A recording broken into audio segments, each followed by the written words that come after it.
Good day, everyone.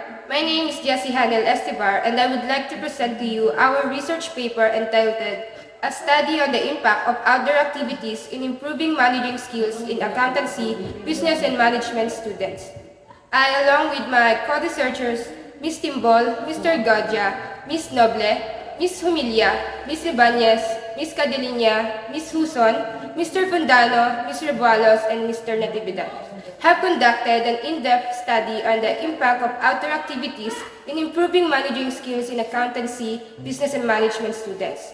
Our research aims to explore the impact of outdoor activities in improving managing skills among ABM students. The data collection method for the study will involve qualitative surveys which utilize open-ended questions that prompt participants to provide written or typed answers in a detailed narrative format.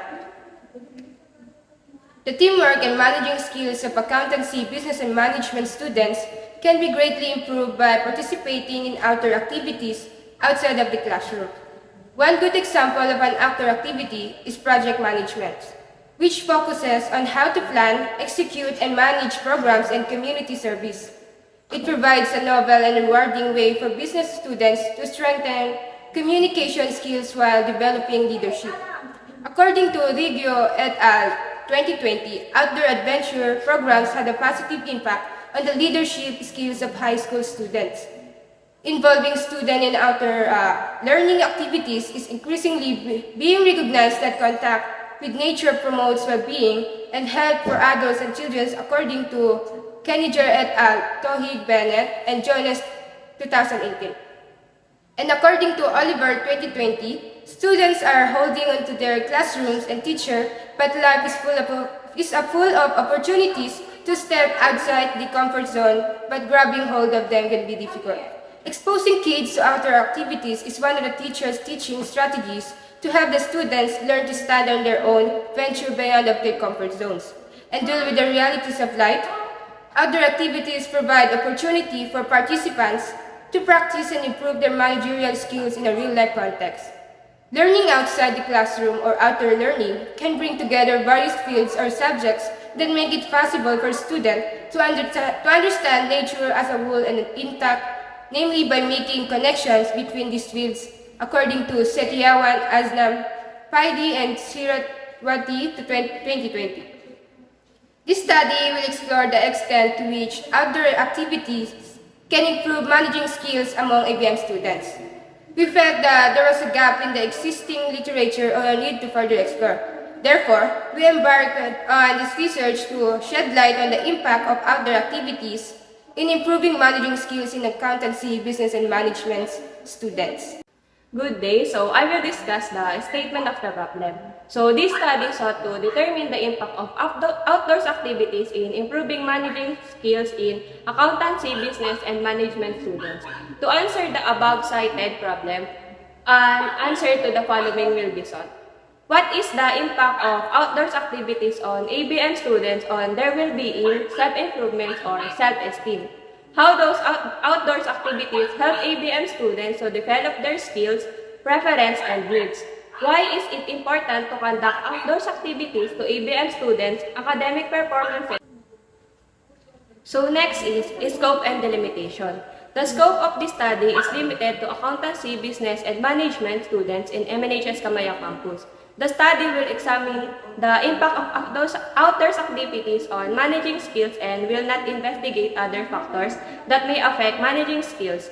The study will cover various outdoors activities that promote managing skills and students' development.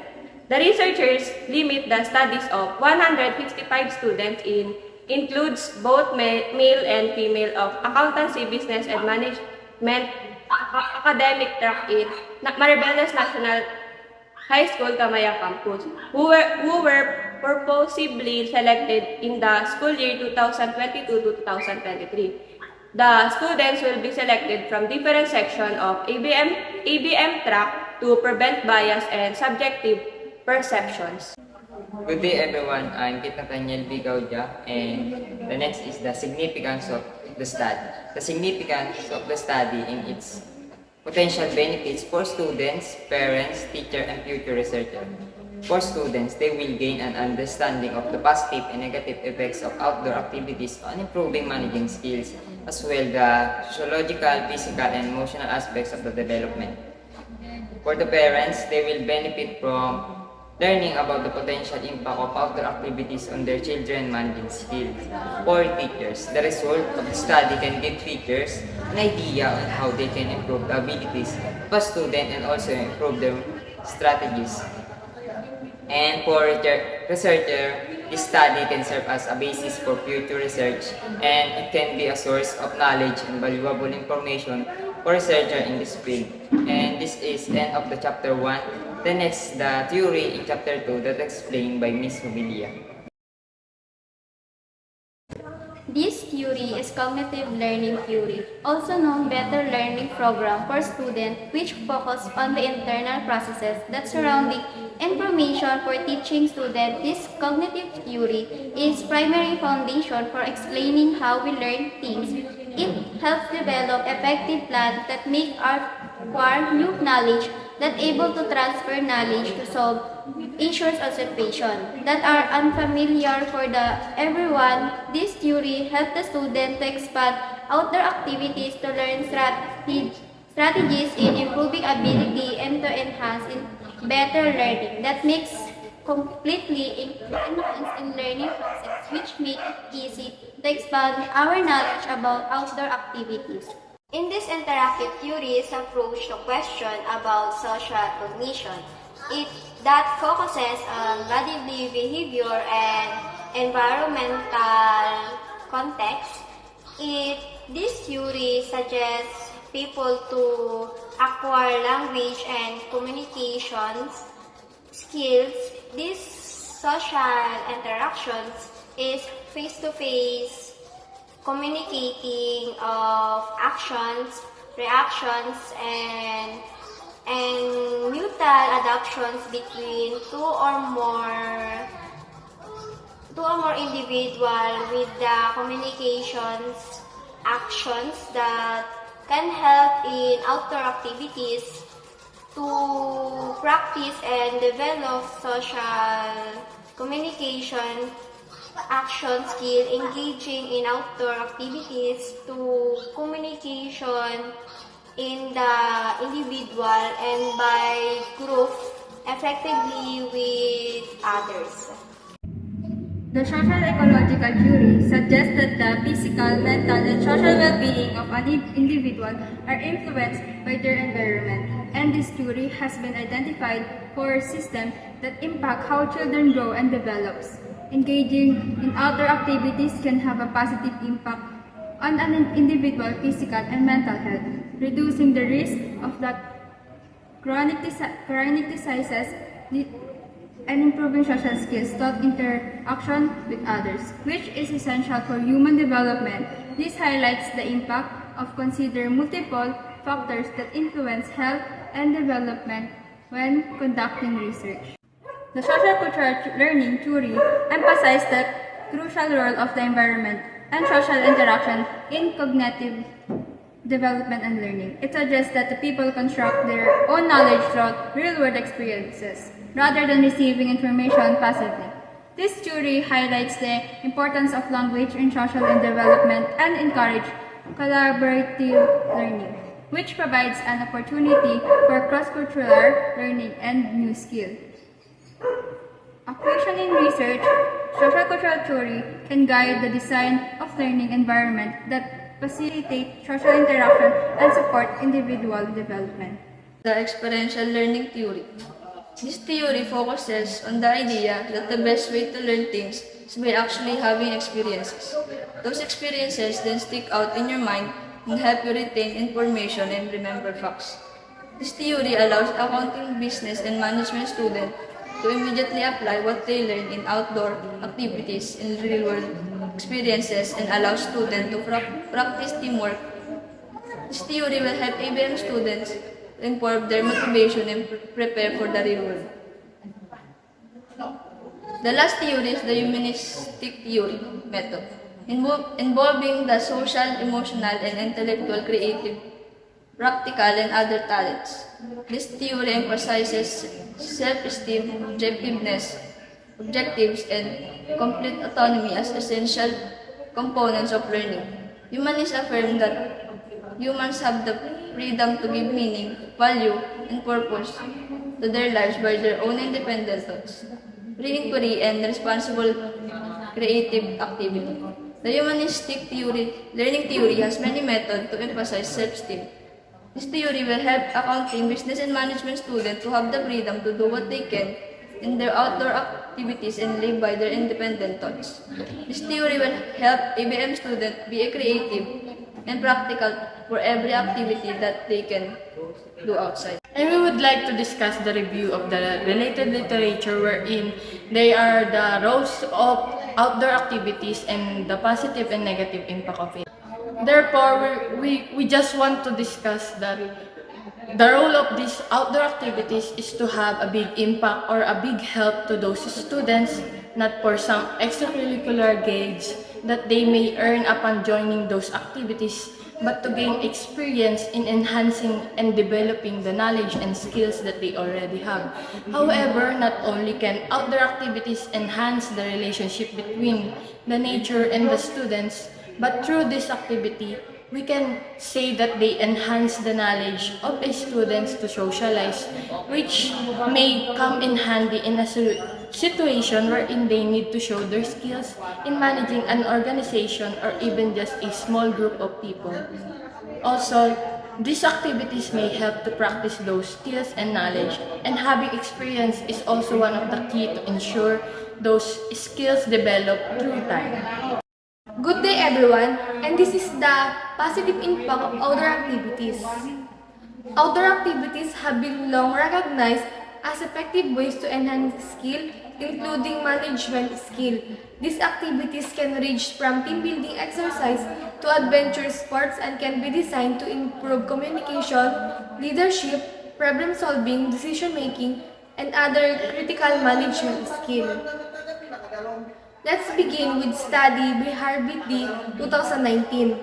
He said that this study found in participating in such outdoor activities or programs help to improve learning skill and social development that occurs as a result of outdoor experience. According to an American Institute of Research study 2021, students did better in school when their curriculum included outdoor education.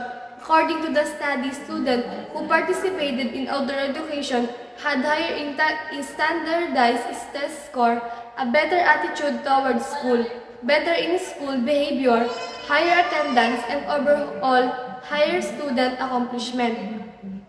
This study explores that the impact of outdoor activities learners improve their emotion that change their behavior or behavioral development. Another study by Absiji, Gumus, and 2020, this states that social studies education necessitates a blend of real-world experience and classroom knowledge within a sufficient curriculum. The academic and the development of students increase through the implementation of outdoor activities. In conclusion, the literature explores that outdoor activities can have a positive impact on personal and professional development, including improving managing skills. So the last is negative impact of outdoor activities. Lockdowns during COVID-19 have been associated with negative and positive impacts on physical activity and sedentary behavior. The review summarized literature to investigate difference in physical activity and sedentary behavior before and during lockdowns according to Stephen Stockwell 2020. According to Anudar Sekri 2019, participation in cultural program and circular activity is a source of inspiration and development of self-confidence. The negative effect to a student is does not participate in the activities because of the low self-confidence and because of the family problem. Jamaica Abnir et al. 2019 state that involvement of the parents and teacher are some factors that influence students to perform well in their academics and co-curricular activities. There are different ways by which students choose how they spend their time and This will affect their study positively or negatively depending upon their performance. Although the outdoor activities have negative effect in studies, like short time to prepare schoolwork, but we all know the outdoor activities have benefit to our health. According to Schweng et 2019, socioeconomic and geographical factors influence opportunity for nature plays as well because of pressure of work and lack of time. Most parents do not have time to their children outdoor. Parents worry that allowing children to stay outdoor for extended period of the can pose a risk to their child's safety. And so, the children remain indoors because of issue like this. It becomes the teacher's responsibility to debunk negative stigma about children spending time in nature and learning outdoors. This research is about the impact of outdoor activities in improving management skills among accountancy, business, and management students in Mariveles National High School, Kamaya Campus. The purpose of this study is to determine the specific benefits that outdoor activities can provide to students and how this benefit can be used to improve their management skills. To guide the research, the input process and the output models were used. In this framework, we identified specific questions related to the impact of outdoor activities on the well-being, self-improvement, and self-esteem of ABM students, as well as how these activities can help students develop their skills, preferences, and needs. We also explore why it is important to conduct other activities for the academic performance and personal development of ABM students by using questionnaires and interviews. We gathered data relevant to the research and analyzed the result. The expected output of this study is to determine the impact of outdoor activities in improving management skills and academic performance of ABM students, which can provide valuable insight for future research and education.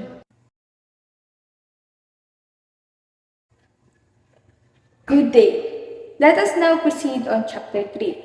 But before delving into the details, let me briefly explain the purpose of Chapter 3. This chapter aims to outline the research methodology, techniques, and procedures we use to address our research objective. It provides a clear roadmap of how we conducted our study. Let's begin with research design. Our study carefully employed a phenomenological research design. This design was appropriate for our research objective as it allowed us to explore the lived experiences and perceived impact of outdoor activities of managing skills development among accountancy, business, and management students, utilizing a qualitative research method such as interview and questionnaire to gather data. Furthermore, the inclusion of open-ended questions in the interview and questionnaires is a suitable choice. Open-ended questions allow participants to provide detailed and insightful responses which can contribute to a richer understanding of their experiences, growth, and development. By employing simple random sampling, researchers were able to select a sample of ABM students that accurately represents the larger ABM students population. This sampling method ensures fairness and impartiality by giving each individual an equal chance of being included in the sample. In this study, a total of 155 students were selected from a class list comprising 11 ABM students. So I will discuss the respondents of this study. For our research, we targeted a specific group of participants as our respondents, the grade 11 ABMs A, B, and C. The rationale behind targeting this particular group was to focus on individuals who are pursuing studies in fields closely related to organizational management and leadership. We believe that exploring their experiences with outdoor activities and their perceived impact on skills development can provide valuable insights into the effectiveness of such activities in preparing students for real-world professional challenges. We have here a table of participants. In Section A, it consists of 36 female and 8 male, totaling to 44 students. In Section B, it consists of 36 female and 18 male, totaling to 54 students. And in Section C, it consists of 42 female and 15 male, totaling to 57 students. The overall number of participants is 155 students. Next is the research instrument.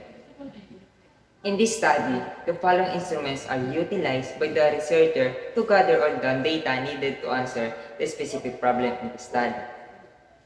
The researcher will use with focus, interview, and questionnaire to gather data for a study on the impact of outdoor activities on improving management skills in accounting, business, and management, ABM students.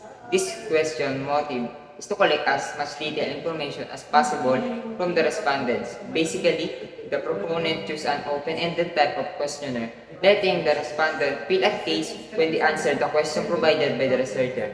This question contains short letter in which the purpose of the questionnaires and the research study and explain to the respondents about a target audience or group of people conducted online. This type of online questionnaire is a tool that allows to get feedback and gather data and information about outdoor activities, making it easier to ask and question using it. And this is the research instrument. The next is the data gathering procedure that explained by Mr. Natividad. Good day everyone, I will discuss the data gathering procedure. The researcher will ask permission from our research advisor before distributing the questionnaires to the respondents and conducting the study. When our research advisor approves, the questionnaire will be personally administered by the researchers to the respondents of grade 11, accountancy, business, and management students of Maribeles National High School, Kamaya Campus. The copies of the questionnaire were delivered personally by the researchers to the schools concerned. It was during the delivery of the letter of the copies of the instruments that the researcher explained the details to help the respondents accomplish the questionnaires. The questionnaire was retrieved on the same day when they were answered. The researcher multiplied it to the number of the copies sufficient to accommodate all the respondents. After all, the results of the retrieved copies of the questionnaire were tabulated.